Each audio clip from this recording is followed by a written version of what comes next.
Lunch is going to start at 12:15. We're going to give Arne his entire time.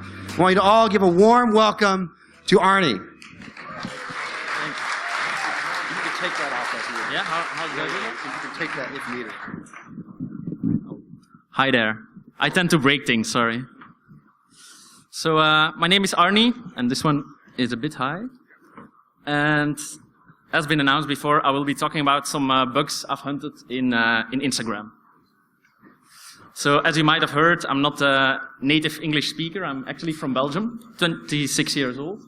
So apologies for my mistakes that I will be making throughout this presentation. I have been informed by a colleague of mine that I should say third, not third, for some reason. So I'll try to pay attention to that, certainly. If you notice, please point it out to me, so for politeness reasons. You probably never heard of me, but if you did, it might have been because of a presentation I gave at Black Hat 2 years ago in 2014 about a packer I made that could evade antiviruses in general. Also, I'm one of the founders of an event in Belgium, the Cybersecurity Challenge. I don't know if you guys have such an event here in the United States. It's like a capture the flag competition, but nationwide for students. Do you have anything like that? Yeah? How is it called here? It has no name. Sorry? CCTC. Okay, cool. Well, indeed, in Belgium, we also started this off last year, and this year it's coming up again in a couple of weeks, actually. But enough about me. You're here for some technical content. So I'll first start with a brief introduction of bug bounty hunting and Instagram, which I think you probably already know. I'll go over the technical setup that I had to overcome in order to be able to really do some decent penetration testing on Instagram. And last but not least, I'll go over a couple of vulnerabilities I found, 9 in total, divided per category. So, why bug bounty hunting? Any bug bounty hunters in the room? Okay, see a couple of hands. Basically, I've been telling myself since 2012, when major bug bounty programs came to light, that I wanted to do this, but I never made time for this. So, bug bounty hunting, it's cool. It's like capture the flags, which I tend to like, and of course you can win some money with it. So it's also a nice extra feature. I did this hunting last year mainly, also a bit in the beginning of this year. Spent around 5 to 6 weeks on this, but I have a full-time job, so this was mainly during vacations, which my girlfriend only appreciated up to a certain level. Right, Instagram, in Europe it's not that well known, but I'm assuming that many of you have an Instagram account. Who does not have an Instagram account? Maybe let's... okay. Me neither. Cool. Nice. No, but why did I choose Instagram? Basically, I looked around for write-ups of bugs found in Instagram, and I didn't find too many when I started back in April. So figured, or it must be a very secure product, or it might have some bugs that have yet to be uncovered. So Instagram, what do you need to know for finding bugs? It's really a very simple access control model. So you have public accounts, you have private accounts. Public accounts, if you upload a picture, everybody can see it. A private account, it remains private for you. That's it's very simple, so it was easy to start off with. Now, first of all, I had to overcome some technical hurdles in order to be able to decently penetration test this product, which I'll go over with you now. So, just to be clear, I don't have an Instagram account, never had one, never used it. So what do? You go to the homepage and you find out how the program works. So I wanted to register an account, but that's only possible through a mobile app. So Instagram, it's really mobile app oriented. So you have the first app was on iOS, and shortly afterwards Android followed. And most of the bulk of the functionality is in the mobile apps. You can't even register on the web. Now, a couple of months ago, they did add register to their website, but back in the days, in April, I couldn't. So I went ahead and I chose Android. Basically, I have a bit more experience in my day-to-day job as security consultant with testing Android and iOS, and I feel a bit more comfortable with it. Also, iOS just works, but not always, as you have seen, so that's why I went for Android. And initially, if you're bug bounty hunting a product on the application layer, what you want to see is communication going back and forth between the client and the server, obviously. So you set up a proxy in your Android system settings. You add your certificate of your intercepting proxy, in my case Burp Suite, pretty well-known product, I think. We also have OWASP, and I'll not go over that. But unfortunately, this was not working for Instagram. They are basically ignoring the proxy settings of the operating system, so I didn't see any traffic in my burp. Only, well, I tested with my own, with browsing to my own blog, and that worked, but no traffic is visible from Instagram itself. So it was a bit, it was a small disappointment, no quick win. So I had to go the extra mile for this, and basically the approach I took was I set up an ad hoc Wi-Fi network to which my testing device with the Instagram app connected, and I routed the traffic through my MacBook. Here was my burp suite running, looking at the traffic, and my MacBook received internet from my personal device, which was then connected to the Wi-Fi. Now, you could also suggest that why don't you just plug in a network socket in your MacBook? But most of this testing, or at least some of this testing was performed next to a swimming pool on vacation, and they don't tend to have wired access there. So that's why I used a personal device as a route with USB tethering. Obviously here, all traffic on port 80 and 443 of the ad hoc Wi-Fi network was redirected to localhost 8080 where burp was running. So finally I could inspect, I could see traffic coming through. You can see requests going to i.instagram.com. So yes, we can. Looking at the traffic, there was a second hurdle. So here it's a bit bigger. It's a login request. So to i.instagram.com, API v1 account login. And if you look at the parameters, you can see two parameters actually, SIG key version 4 and sign body. Now, zooming in on the sign body, one could notice, okay, it has two parts, 64 characters, a dot, and then a JSON array, which contains the input that I gave, username ABC, password ABC, along with some device identifiers from my testing device. But basically, if I modified any of these, I would get the response, your version of Instagram is out of date. So they have some protection. They have some signature being calculated over the payload that the mobile application is generating, really to prevent security testing. So this might be one of the reasons that not a lot of bugs were found as of now in Instagram. I investigated this a bit, and actually the algorithm that they use is an HMAC with SHA-265 and a secret key embedded in the mobile and Instagram for Android application. And they rotate the key every release, so it's not it's a hurdle. So what do you do when you need a key that is embedded in some kind of binary? You go fishing, indeed. Let's go fish the key. So I went ahead and I decompiled the Android application, the APK, decompiled it back to their Java code or something that looks like it. And I found some clues on where this signature is being generated. Because basically what we want in the end is to be able to also calculate this signature, and so that we can modify traffic and recalculate it. So I found a hint, get signature string. It's not very obfuscated. But unfortunately, this is a native function. It's not implemented in Java, but it's a native function implemented in some native libraries that were included. So you see here that they are loading the library Scrambler and strings, which correspond with two libraries that are also included in the APK, libscrambler.so and libstrings.so. So I went ahead and decompiled these libraries, and mainly the function in libstrings, the get signature string. I used Hopper for this because it has a free trial of 30 minutes, so it was also convenient. IDA Pro is a bit more expensive, so that's why I went this way. And here, indeed, you have get signature string. Here you have the calculation of the HMAC SHA-265.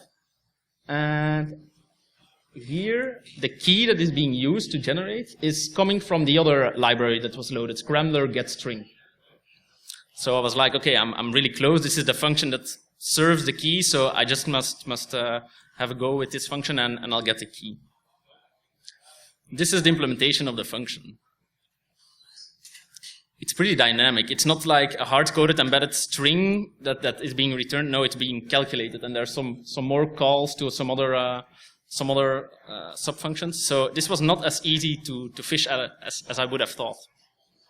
Now, I had the idea to really make a key generator out of this, but because they change the key every version, it would have been a lot of work. So I went ahead and took another approach. I used a hooking framework called Frida. Anybody heard of Frida before? Okay, it's pretty new. You also have some other hooking frameworks on Android. You have Expose, you have Cydia, also for iOS. But Frida is really the new kid on the block that also supports hooking of native functions, whereas the other two, they have some support for it, but it's not as stable as hooking Java functions.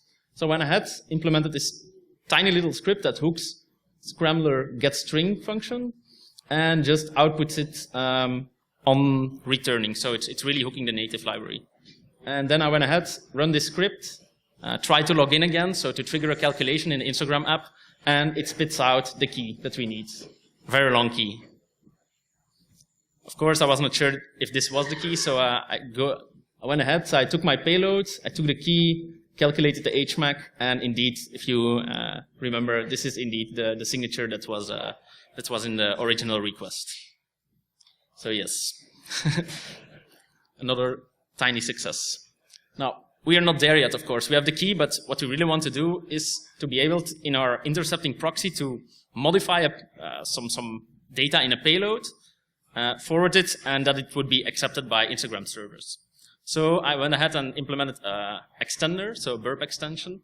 It's a plugin which basically hooks all outgoing requests. It checks, okay, is there a signed body parameter in there? If yes, recalculate the signature over the new payload and hot patch it. And good thing is, burp supports global hooking, so this hooks requests coming out from all the modules, not only the proxy or the repeater tool, but also the intruder and the scanner, which proved to be very, very helpful for penetration testing later on. So yes, this took me about 2 weeks. Not a single vulnerability seen, no money earned, just overcoming technical hurdles. But yes, finally I could start penetration testing. Another thing I would like to share, another technique that was actually it's pretty well known is if you decompile the APK from Instagram for Android, you can see that the strings are not obfuscated. The function names, they all get a random name, so like A and B. But the strings itself, they are not obfuscated. And the strings itself are very helpful to discover all the endpoints that are present in the application. So you can see accounts log in here, accounts change password, users look up. There's about 200 actually. Good thing is, old versions of APKs are being stored on several websites. So this allowed me to download all the old versions, grab out all the endpoints, and to compare these. So actually, I was keeping track of new endpoints that were being added to. New functionality is always more interesting to give a look. Right. So here you can see a diff from version 7.10 versus 7.9.2. This is actually from November, and already then you could see some endpoints related to two-factor authentication. They publicly launched it 1 or 2 weeks ago, but back in November it already appeared in the mobile Instagram for Android app. So that's interesting for me to be ahead of my game. Right. So that's the technical hurdles. Finally, I could start testing, and now the interesting stuff starts. First of all, I found one vulnerability related to infrastructure. Basically, what I did is, in all of these bug bounty programs, the scope varies. For example, PayPal only allows you to attack websites, so it really must be in PayPal.com, the subdomain of PayPal.com maybe. Facebook is a bit more wide, so they just say Instagram is in scope and go ahead and try to find something that is relevant. So I went ahead and started brute forcing subdomains, because a subdomain of Instagram.com is also interesting to as a target. And there's an open source tool which I did not make, but it's very good, Subroot. It's on GitHub in Python. And I went ahead and and enumerated the subdomains. Now, what came out? A whole lot came out. So they have a lot of subdomains, and I went over each. And one that struck me as interesting was graphite.instagram.com. Never heard of graphite, so I decided to dig a bit deeper.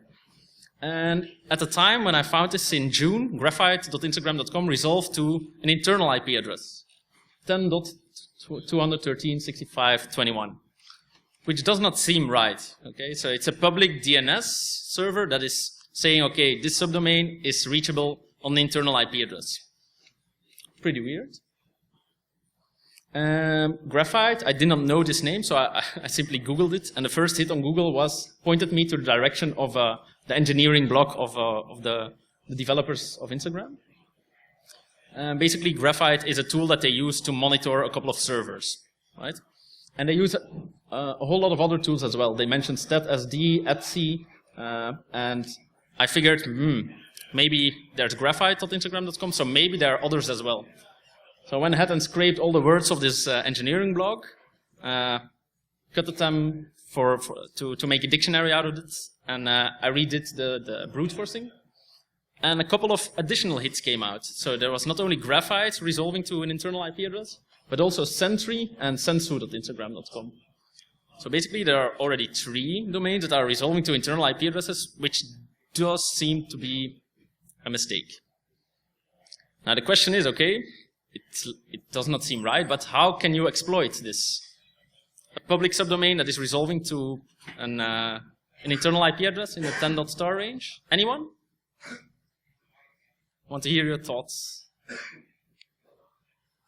No? Basically, my first idea was, okay, on a local network, if I can claim this private IP address, and then can convince my victim to visit this subdomain, they're browsing to my web server, I can impersonate Instagram. Now, what can you do with it? First of all, yeah, you can serve them a backdoor or a login page over HTTP channel and hope that they would log in. It would work for most people, but not for everybody. But I also discovered that on the main top-level domain, Instagram.com, if you log in, the session cookie that is being generated actually also gets the attribute domain equals Instagram.com, which basically tells the browser, okay, this session cookie, you can send it to the top-level domain, but also to all the subdomains. Just go ahead and send it along. Right?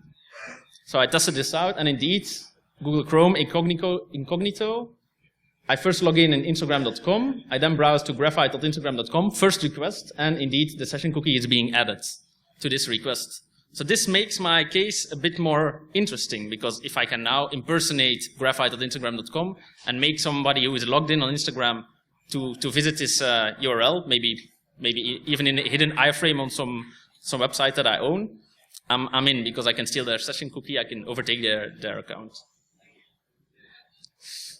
So that's indeed ID. On a local network, I must be on a local network as my victim, which is a heavy prerequisite.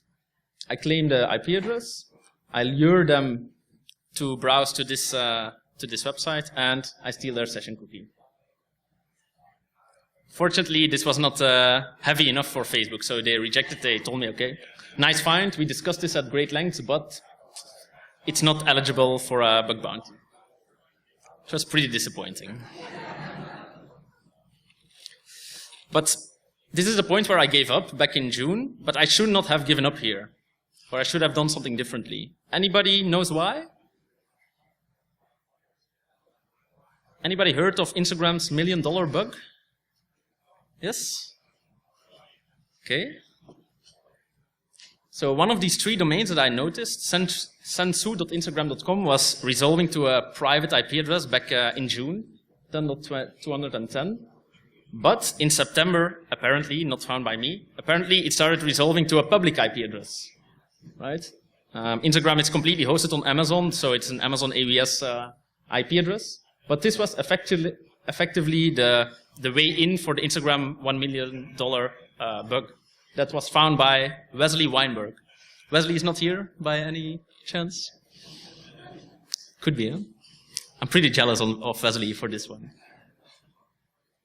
So basically what he found is he could actually see the content of sensu.instagram.com. It looked like this. This is coming from his blog. And long story short, there was a remote code execution vulnerability on this subdomain.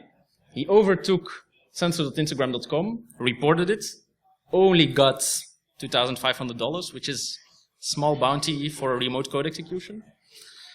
And then he went a bit further and went ahead and started to prove to Facebook that this bounty is not really enough. So Leslie, what he did was, he stole an AWS key that was hosted on censor.instagram.com. He used it to access some other AWS keys, which finally gave him access to everything related to Instagram. Really everything. The SSL certificates, the private keys for signing Android applications, iOS applications, source code, really everything. Now, I don't want to go in too much detail too far, but Facebook did not like this part. They liked this part. Yes. They liked this part. They rewarded him for this part, but they did not very much like this part. So basically what happened is, once he reported this, and small note, he also downloaded some of these things, which is not a good thing to do, of course. This triggered the CTO of Facebook, Alex Stamos, to call Wesley's boss, basically, Swinnen, the company where he was working for, to say he was being unethical. It was a big mess, and there was a lot of comments back and forth on Reddit, for example. Don't know who followed it. I'll leave it open to you to make up your mind whether this was a good thing or not. But point is, this is also not correct from Facebook, I think. If you get a remote code execution, even if you think there's nothing, it's a big deal. Right. So that was the first one. No money gained. Bit of disappointment around December when I read this. But okay, up to the next one. Next one is in the web category. This is also an interesting one, actually.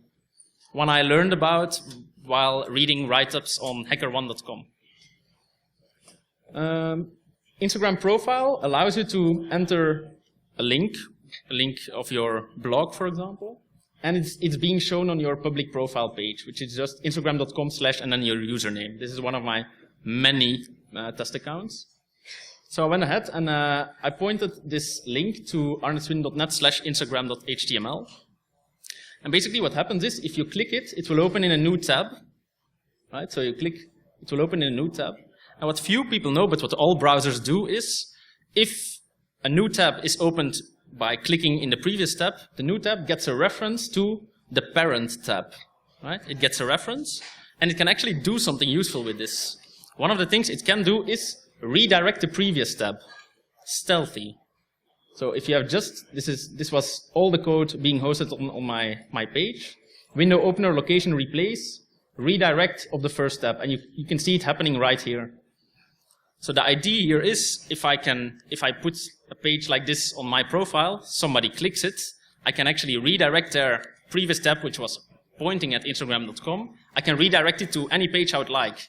A page that looks like Instagram.com, that also asks for credentials, saying, yeah, you have been inactive for too long, please relog in. And that's kind of an issue. So I reported this to Facebook, and it was valid, but I was not the first one to find it. So there's a good blog post about this as well for those who are interested. They told me, okay, it's a duplicate, thank you for submitting. So very close, but not close enough. I do like cats. So next one was my first real success, also in the web category, and this was web server directory enumeration. So browsing to Instagram, I'm from Belgium, and my native language is Dutch, and it's also like that on my operating system. So if I browse to Instagram.com, I get served a Dutch welcome page. But just viewing a couple of Google hits, I noticed that if you append an HL, home language, I think, parameter, equals EN, it would serve the same page in English, like the translation option. So nothing wrong with that. But I also noticed that if I put / before it, it would still serve me the English welcome page, which is a bit odd because the default is Dutch for me, but it's still working. So basically, this is still working, which points to a path traversal vulnerability. So I went ahead and tried to read out some other files. etc password is a good one to guess because it's present on all Linux operating systems. I used a %00 trick in order to cut off the remainder of the path, but unfortunately I got back an error. No idea what happened on their end. Maybe they detected the attack. Maybe they don't have this file on their system. Who knows? But this didn't work. So I was thinking, okay, I found a clue, but I have not really validated this vulnerability yet. So I have to go a step further. And I deep dived into the documentation of Django. If you read the engineering blog of Instagram is being coded in Python in Django. So I looked up the documentation, and it has some references to translation files. And there's also a path being exposed there. So Django conf locale language code, which is the EN I was talking about, LC messages Django.bo. So I figured, okay, if my input is being inserted here, I could go up one directory and go back to see if I can actually indeed inject in this. So I went ahead, /locale/en, and indeed I still got the English version landing page of Instagram, which confirmed the vulnerability, because if I replace locale with wrong, it would serve me the Dutch one. So indeed I have a vulnerability, but I cannot read out any files. Even if I could, the file that is being read in the backend is being parsed for translation files in the PO format, which I couldn't upload to Instagram. So that's a pity. How did I exploit this? Basically, I downloaded a predictable file path list from the FuzzDB project, such lots of common directory names. And I started fuzzing for // the guess in the directory, // locale nl. So if the directory would exist, I would get a hit, a 200. If not, I would get a 404. And basically, indeed, I got 42 hits for directories. So I could, with this vulnerability, start reading out directory names on Instagram's production servers. Okay, so I went ahead and reported, okay, I can read a lot of things on your production servers. But Facebook came back to me and told me, okay, this issue does not qualify, which was not fun to read. Because basically, I had read access. I could also start enumerating all the home users that they have in /home, for example. So I figured, okay, maybe this must be a mistake. So I asked for some elaboration. And they came back and they told me, okay, it was not the correct reply. So here's your $500. Which was nice. Yes. Finally, the happy cats. Okay. A couple of vulnerabilities I found were also a combination of vulnerabilities in distinct spaces. So this one here, private account shared pictures token entropy, is actually a combination of some vulnerabilities on the mobile application endpoints, but also on the web endpoints. So Instagram, it's all about sharing of pictures. So I went ahead and uploaded a picture on one of my test accounts, and I looked at the request and, in this case, the response that came back in case of a successful upload. Basically, my picture gets a unique ID, which is very long. It's impossible to brute force, I tried. And it also gets a code, a unique code. So the internal ID here is being used to reference the image internally. The code is used for something else. So it's a length of 10 characters. And basically, this code is part of the unique link, the permalink of this picture. So if you browse to instagram.com/p from permalink / and then this code, this allows you to land on the picture. Now, in my case, I did this upload with a private account. And in this case, this permalink is not visible to anybody. It's only visible to the private account. So I was logged in my private account, and if I browsed here, I could see the picture that I uploaded, but not publicly. So, as it's supposed to be. Now, imagine that a private account owner wants to share his or her picture with someone who does not have Instagram. There are a couple of people who don't have Instagram, so it's a valid use case, I think. So Instagram, it has some functionality to generate this permalink, but also change the access control around it. So in the Android app, you can select your picture and say copy share URL, which responds to the following GET request being made: get API v1 media, the unique ID of my picture, and then permalink. And then it would respond with the permalink we actually already had. So this is the permalink with the token we already had. But the big thing here is, if the owner of the picture made this request, the access control of this permalink was changed. So now it becomes visible to anybody. Even when you're not logged in, the picture can be seen. And this got me thinking, okay, I can imagine a couple of private account owners who have used this functionality to share URLs with a couple of their friends who don't have Instagram. So the only thing that is withholding me from finding out about all these pictures is this token, this code, this 10-digit code, which looks pretty random. You have capitals, you have digits, you have lowercase, and you even have a dash here. But I started to investigate this a bit further and came to some conclusions. First of all, I went ahead and looked at the unique codes of some public accounts, which allow me to enumerate all of them.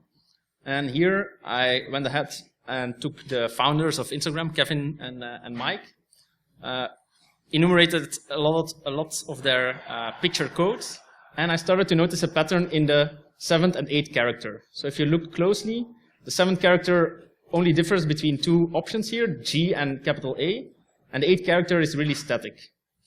And what's really interesting is that Instagram accounts also have a unique identifier, and the one of Kevin and Mike, they only differ by 1. So you see he's ID number 1, he's ID number 4. It's obviously incremental.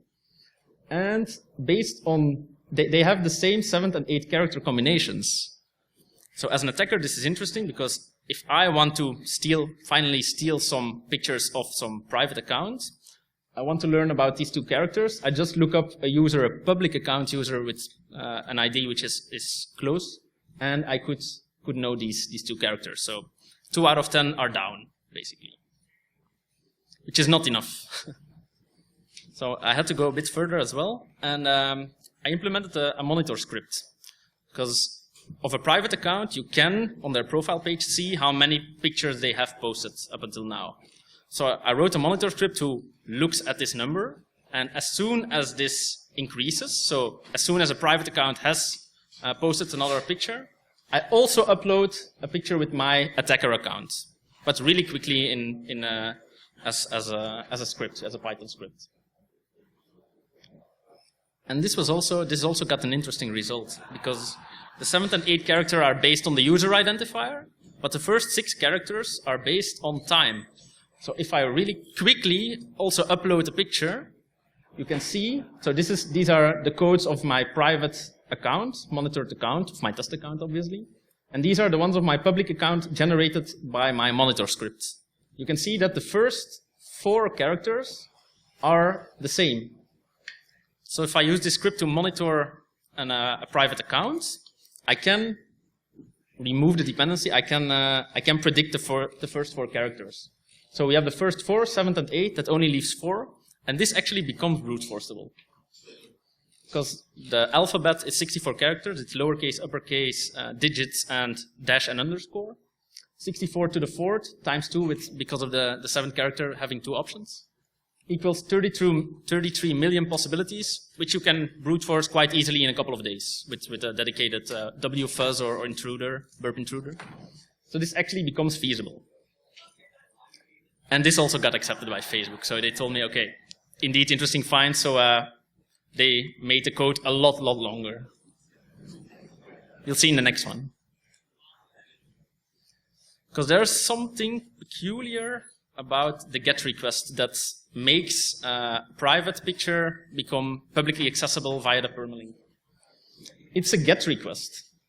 Why is this a problem? Sorry? Anybody can read it. That's also a problem. But why is this in this context? I'm looking for something else. Basically, CSRF indeed.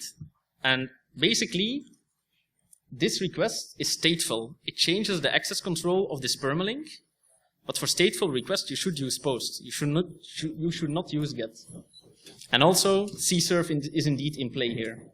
Because what I noticed is, this is a request being made by the Instagram for Android mobile application with a custom user agent being set by the thick client, and with a session cookie, which also holds a reference to the platform on which this session cookie was generated. In this case, mobile for Android. iOS is 2, I think the web is 4, so they also keep track of that. And for post requests, Instagram would not allow this request to be replayed with a session cookie of a web session. But for GET requests, they would. So this makes this eligible for CSRF. How come? If my victim is logged in on Instagram.com, and I can convince him or her to browse to this link with an identifier of one of their private pictures, the permalink would become publicly accessible without them knowing it, without their consent. Now, that's indeed a valid assumption, but there's some more work to do, because in order to make this exploitation work, I need two more things. First of all, I need to find the unique identifier of a private picture of my victim, which is not public information. And also, I need to find out this permalink, which has grown a bit, as you can see. So it's not 10 characters anymore, it's 35 or something. So it's not guessable anymore. So this also had to be taken into account. And for these two prerequisites, I used some other minor vulnerabilities that leak actually this info. So to find out private account pictures IDs, there was a vulnerability in an endpoint which only works when a private account is being tagged in a picture. Then this picture would be served via the endpoint user tags, the user ID, and then feed. So the response would contain some private image IDs. And this request could also be made by an attacker account for a victim account, right? So the response would still be there, which is a typical authorization bypass flaw. Next up, how to find a permalink. This one was actually even easier. So this GET request, if I'm an attacker and I have this GET request, I could just replace the identifier of my own picture with the private image ID, and it would also respond. So this is another vulnerability in this endpoint that also leaks this permalink. So all combined, I could leak, or I could make private pictures become publicly accessible from private accounts, and this was also awarded $1,000.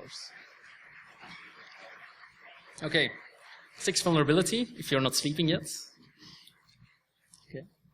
This one is also in the web and mobile space, and this one allowed me to enumerate email addresses.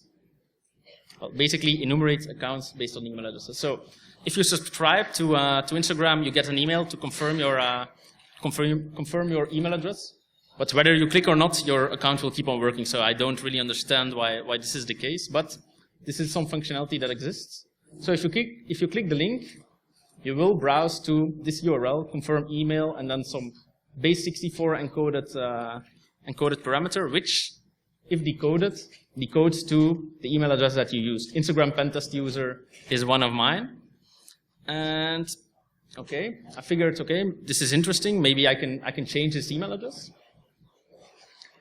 That didn't work, but what did work is, if you go to this link, actually you first must authenticate as this account in order to confirm your email address. Now, if I logged in as another account, it would tell me, you have to log in as this user linked to this email address in order to confirm it. You cannot be logged in as another user, in this case attacker. You must be logged in as this user, which is actually an oracle for me, right?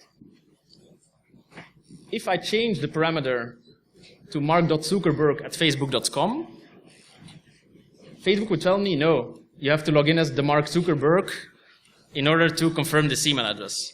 So I could start guessing email addresses and find out the accounts linked to them, which might not be a big issue for us, but in countries where there is some censorship, this is actually interesting to be able to link hacktivists to Instagram accounts for governments, for example. And why is this also in the mobile space? Basically, same endpoint, same problem. Okay. So this also got awarded by Facebook. Seventh, interesting to know, if you have an Instagram account, for those few who have, If you lose your password and you don't have a linked email address, you lose your account. Basically, it's stated if you can't access the email you registered with, and you didn't link your Instagram account to Facebook, we're not able to give you access to this account, so you lose it. That was the inspiration of this vulnerability. Because if you want to change your password, it requires your old password to be entered, which is good practice. But if you change your email address, it does not ask you for your current password. Although password reset functionality based on the email address can also yield you access to the account. So this doesn't seem right. But Instagram has a countermeasure for this. So if I change the email address of this account to Instagram Pentesting 2, I had lots of these email addresses. If I change it, a new mail is being sent to Instagram Pentesting 2, but also a mail is being sent to the old email address saying, somebody changed your email address. If it wasn't you, click here and you can secure your account again. And indeed, if you click there, you can run through a couple of pages and you can reclaim your account, change your password. So that's basically Instagram's protection against this, which is pretty odd. I would just require the old password to be entered, but this is also an option.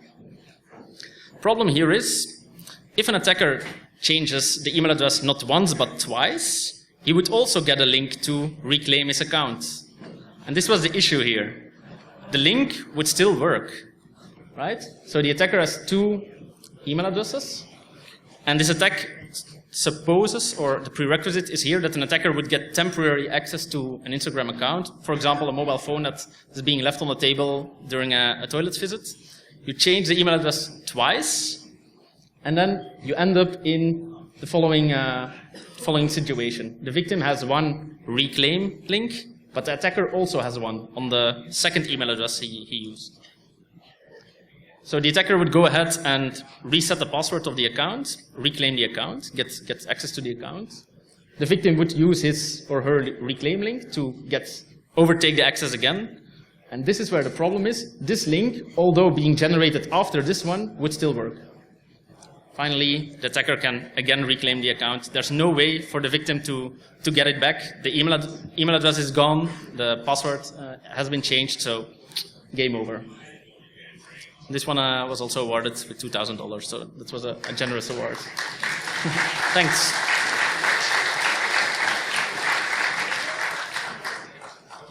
Up next is the easiest one and also the highest bounty that I've earned. It's actually about an endpoint that I found with my script that decompiled all the APKs and compared the endpoints. In version 6.20.1, a new endpoint appeared, discover/SU refill, which I couldn't trigger by just using the mobile app. So it was never used by the TIC client at the time, and I've never seen it being used. It has actually been removed again. But at the time, it was actually responding to requests. So I tried to forge a request, but the response would just say, you're missing a couple of parameters, we cannot process your request. So I went ahead and looked up where this string was in the decompiled Java, and it gave me a couple of hints of parameters that I should give along.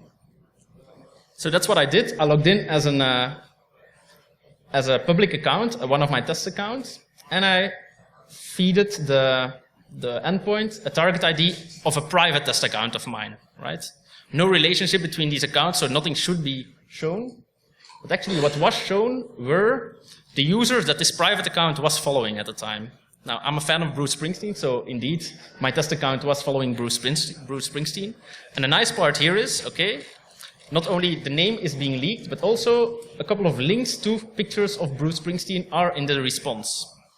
Now, Bruce Springsteen is a public account, but I also figured, if this private account is following other private accounts, maybe I can also get access to private pictures, which was unfortunately not the case. So the arrays were empty for private accounts, but still I could find out which users a private account was following, which is not allowed. So unfortunately not this one, but still a nice and generous award of $2,500 for 5 minutes of work. So that was also nice.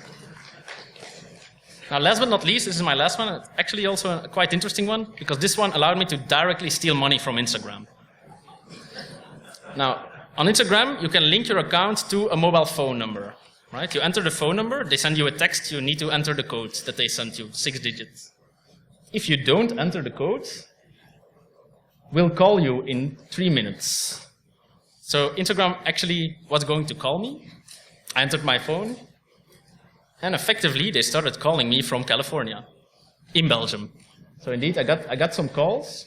I cannot let you hear it right now, but it was basically saying, your code for INS diagram is 623121. And I figured, okay, I have the ability to let them call me. Let's register a premium number and see if they call that. Why not? Might even work. So I had to find a premium number. Honestly, this was not easy to do, to find reliable premium numbers. I looked on the internet. I looked for 3 hours, I guess, just to find myself a couple of premium numbers that worked. Finally ended up on Eurocall24.com, which allows you to register a lot of premium numbers and allowed me to have a couple of tries, and tried 10-ish numbers or so, but didn't get any response. So I almost gave up until I actually used a number in the United Kingdom, and I actually saw the live call coming in from Instagram to my premium number accounts. Right? So at this time, Instagram was directly giving me money. But it got a bit better because I could replay this call. I could replay it a lot. So the only protection that there was protection on the endpoint, so I had to wait for 30 seconds, but I could just start to looping. So I started looping with a throttle of 30 seconds in between, and as a proof of concept, I called 60 times. My number was generating only a bit of money, but by calling 60 times, I had earned £1 in half an hour. For free. So okay, I went ahead and reported this. And then the reaction of Facebook came. So I'll read it out loud. This is intentional behavior in our products. I'll repeat. This is intentional behavior in our products. Oh. So first I was disappointed. I said, okay, what's that? But then it came to me. This is intentional behavior. Am I really allowed to do this? So I had a moral dilemma here, right? I had it black on white, it was allowed.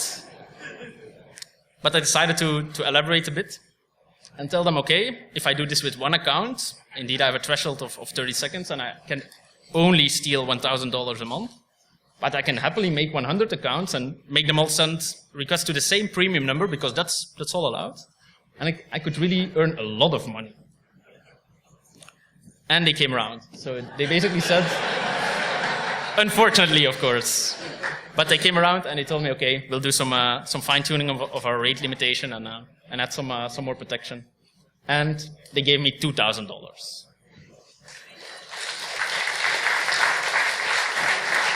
Right. So that's it. Small overview. 9 vulnerabilities. In total, $10,000, almost $10,000 was earned, plus 1 because I get to keep the pound. And small note, I gave away 4 of my bounties to a non-profit, and Facebook does match the bounty. So basically, thanks. It went to a non-profit for street children in Ethiopia. So they have a lot of they have more benefit of it than me. So that's it. Some more advice if you want to get into bug bounty yourself. If you're hunting, keep calm and try harder. If you're reporting, be patient. And when you're disclosing things, be responsible. Because I have some other outstanding vulnerabilities who have not been fixed yet, and these will only be disclosed when they have been fixed. So keep an eye on my blog, and thank you for your attention.